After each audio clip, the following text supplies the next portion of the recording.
A small boy once attended a wedding and became fascinated with the man holding the microphone. He laughed at his jokes, mimicked his words and actions, and he even danced like he danced. And after the ceremony, the boy said to his father, "That MC must be the most important person here in this celebration.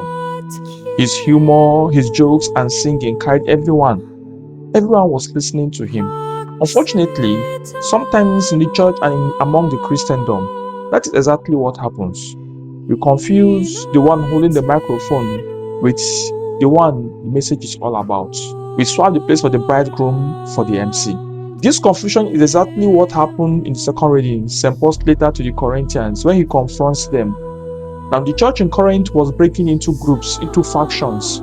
Some said, "I belong to Paul," others, "I belong to Apollos," and others, they say, "I belong to Cephas." They were dividing themselves according to personalities, according to style, and according to preferences.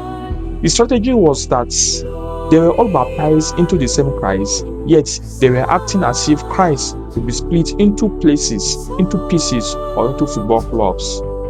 Paul questions them. Is Christ divided? A question we must ask ourselves today. But their behavior suggested otherwise. It became more about who preached better, who baptized them, who sounded wiser, and who had more wisdom. Pride quietly entered the church, and pride always creates distance where Christ came to create unity. So Paul had to open their eyes to the reality.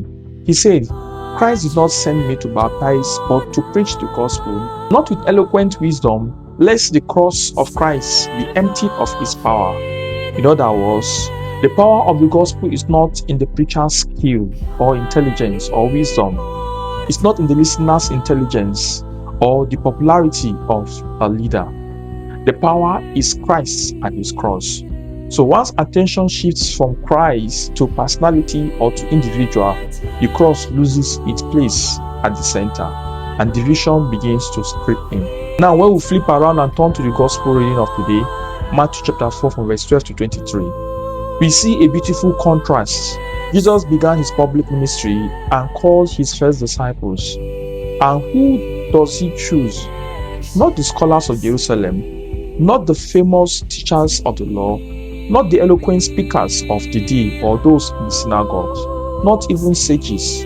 He called fishermen, ordinary working men, Peter, Andrew, James, and John.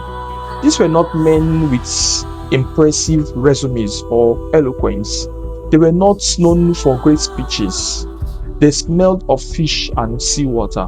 Yet, Jesus chose them to change the world. Why? Because the gospel is not about the greatness of the messenger. It's about the greatness of the one who sends. Christ did not come to gather celebrities. He came to form servants who will point away from themselves towards him. So imagine if Peter had said, "Follow me, I am the important one."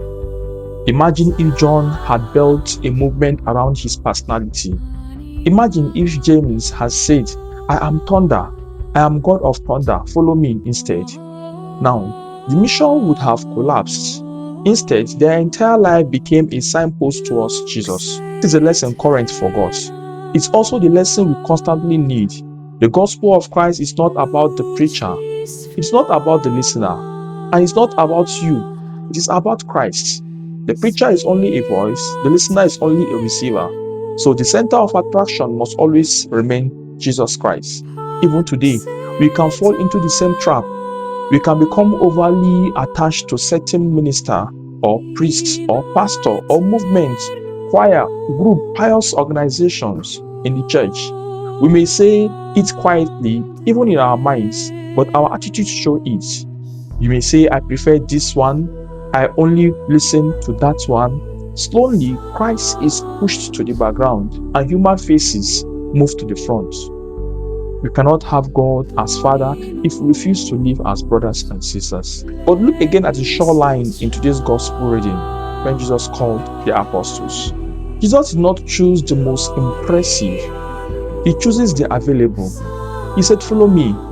Not promote yourselves, not build your own name, just follow me. So, to follow Christ means to let him be seen more clearly than ourselves.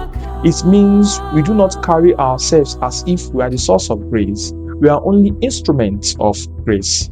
So the moment we begin to seek the glory that belongs to God, we become part of the problem Paul was correcting. We become a cause of division instead of breach of unity. Christ is never divided, so his church must not be. When all eyes are fixed on him, we move in the same direction. But when eyes are fixed on human personalities or individuals, we begin to walk in different directions. Unity is not created by everyone liking the same preacher. Unity is created by everyone following the same Lord. And where does following him lead us to? It leads us to the cross, what Paul calls the true power of God. The cross is our common ground. At the foot of the cross, there is no competition, no ranking, no boasting. There is only mercy, forgiveness, and grace. So, the cross reminds us that salvation was not won by human wisdom, but by Christ's sacrifice. So today, the Word of God invites us to examine our hearts. Is there anything in my life that draws attention away from Christ? Is there pride that makes me want recognition? Is there attachments to personalities, to individuals out there that weakens unity? Whatever that does not reflect God must be let go. The fishermen left their nets immediately when Jesus Christ called them.